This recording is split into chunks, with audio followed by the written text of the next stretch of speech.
Welcome back. You're watching Newslink, and there's no end in sight to the Mangaung Metro's troubles. National government will now take over the running of the municipality in the Free State. This was confirmed during a presidential imbizo held in Bloemfontein earlier this month. The Mangaung Metropolitan Municipality was initially placed under administration in December 2019, but implementation of the financial recovery plan has since failed, and that's dismally. Let's head over there to Bloemfontein now, where we've got our reporter Pule Letshwiti-Jones standing by. Pule, you've been following similar stories across different parts of the country for a while now, while the president has been assessing how municipalities are taking care of communities and residents of those different communities. Yeah, you're in Mangaung this morning, as I've just mentioned, and of course those issues are never ending. What are you seeing on the ground? Well, yes, definitely. Good morning, Rafua. And in his campaign, through his campaign yesterday, Letsima program, the President Cyril Ramaphosa did outline that, much intervention was needed in the Mangaung Metro, saying that due to the political infighting that is spilling into their administrative affairs, we've seen that this has taken a knock-on effect on service delivery, with residents bearing the brunt of these bad actions from officials. You'd remember there was also a video just a few days ago that went viral on social media, which showed a city manager being, told to vacate his office, of course, from the police commissioner, was also seen in the province here, was also seen in the video. But most importantly, what we also do understand is that just a few weeks ago, the Minister of Culture, Zuma, was also here in the province to just outline how, the administrators and, of course, Treasury would implement some of its policies and decisions into trying to stir the ship forward and ensuring that the administrative affairs of the Mangaung Metro come again to its feet and begin to function to accelerate service delivery. But just to give us more clarity around that this morning, I'm speaking to the spokesperson, of course, in the Metro, Mr. Klitima. Thank you very much for joining us on eNCA this morning. Now, one must, of course, start by speaking about the video that we saw this week, quite embarrassing, where we saw a city manager being asked to vacate office.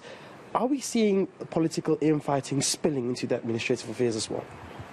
Well, I must indicate and start with what we saw on social media, that it was really embarrassing. We continued to take a knock on our reputation, on our battered image, obviously. But I must say that there could have been a better way of handling the situation, despite the issue around stability of the administration and what you term political infighting. It's something that the leadership of the province is working on. We've seen the intervention by Premier. We've seen the intervention coming from COPTA, Tatem Kolisi Tukwana, and now they've elevated this to the national government, where Minister Nkosazana Zuma came in and obviously brought the team. This team started officially on Thursday, and they were looking forward as management supporting them and making sure that the service delivery happening. We are also expecting them to stabilize the administration, because at the center it's service delivery, and service delivery can only happen where there is stability. And you speak about these group of administrators, but we should also look at track record. I mean, the Metro has been placed under administration provincially twice, now national, with the advice given from the Minister of Culture. What is the track record? Do you think this is a right step in the right direction? Will it yield any results? Well, even in the council meeting where the minister was part or made a presentation, the same question was raised as to administrators do not have a good record. But what else do you do other than imposing administration? Because this is in line with the Constitution, 139.7. It's in Constitution, and this is what must happen. Otherwise, it would need the intervention of a harder decision, like from the president and obviously the minister herself. I don't think as the city we would be happy to be dissolved.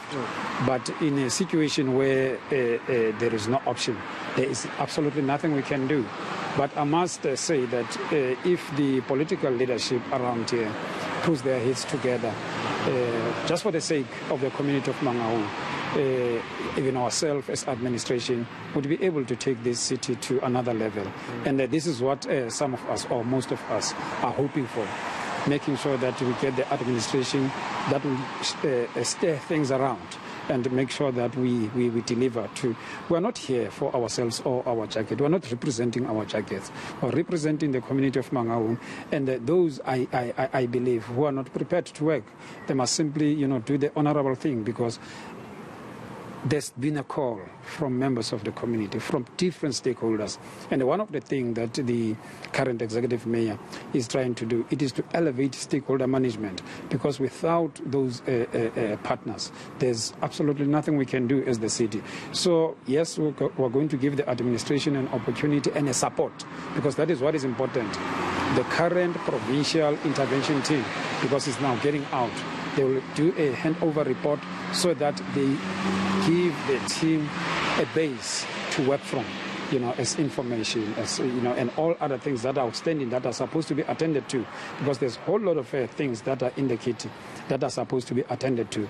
So the team will look at those things and make sure that some of them are really given an utmost attention. What are the timelines for these group of administrators and this report you speak about? On what quarterly basis are you expecting some sort of feedback from them in terms of the progression of the metro coming back to its knees, to its feet?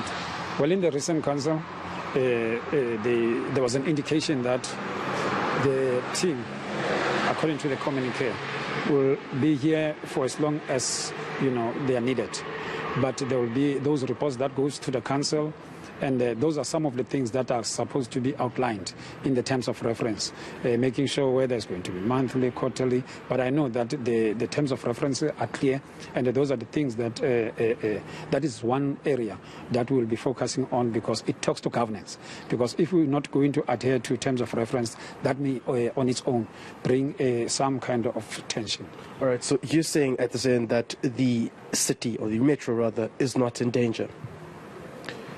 Well, given the amount of intervention, it is in danger, one must admit.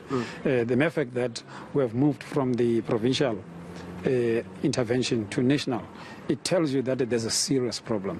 And it is only now that we can try to, sit back, check as to what is the progress that the team is going to make. But the team that has been brought by the minister won't do things on their own. Remember, you have the element of local that must be respected. And those are some of the things that they would have to look into.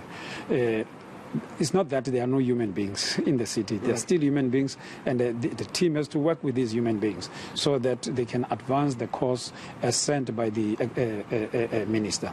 Now, the teamwork is going to be critical this time around, making sure that you interact with the local, because on their own they won't be able to make any difference. But with the collective that is already there, I am sure that the city can be turned around. Right. Okay. I think we should put mark this thing. We'll be back again with further questions to ensure everything is progressive.